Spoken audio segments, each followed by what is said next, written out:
GPI's role within the advocacy community as a convener is really important. GPI often brings together pretty broad groups of stakeholders that together have a lot more power to influence decision-making and advocate for an outcome than one single group or one single perspective ever could.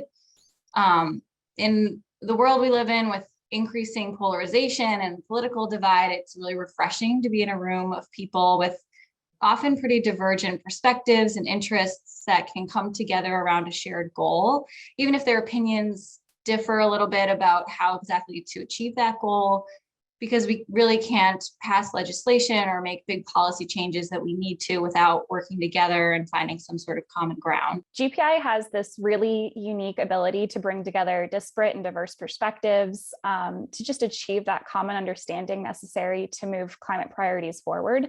And I find that issues of climate and environment tend to be really complex with a lot of players. So I was initially attracted to GPI's collaborative and consensus-driven approach to tackling tough issues.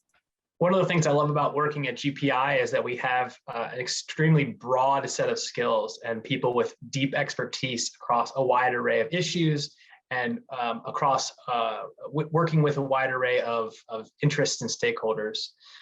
And so I have an opportunity right now working with our communities team, where we're convening a group of local governments to talk about what is the wholesale electricity market, what is the transmission grid, and how does it affect their opportunity to achieve their own clean energy goals. And we wouldn't have that collaboration opportunity if it weren't for the diverse nature of work we do here at GPI and the team opportunities to bring teams together to collaborate. It is a fact that renewable energy, wind and solar energy and specifically, are the cheapest forms of electric energy generation in the world.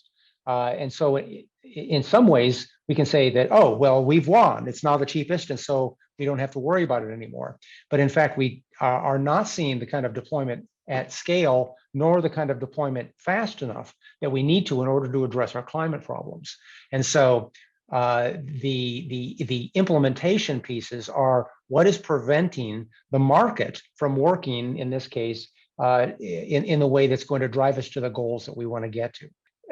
One of the things that I used to do when I would talk to renewable energy advocates was to, at the start of a talk, to say, okay, who here wants to make solar energy a meaningful part of our nation's energy portfolio? And everyone would jump up and say, I do.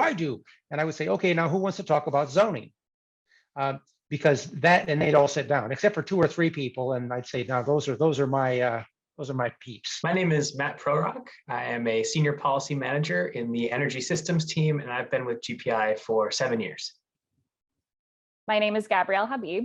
I have been at the Great Plains Institute since October of 2021, and I project manage the Industrial Innovation Initiative, or I3. My name is Brian Ross. I'm the Vice President of Renewable Energy at the Great Plains Institute.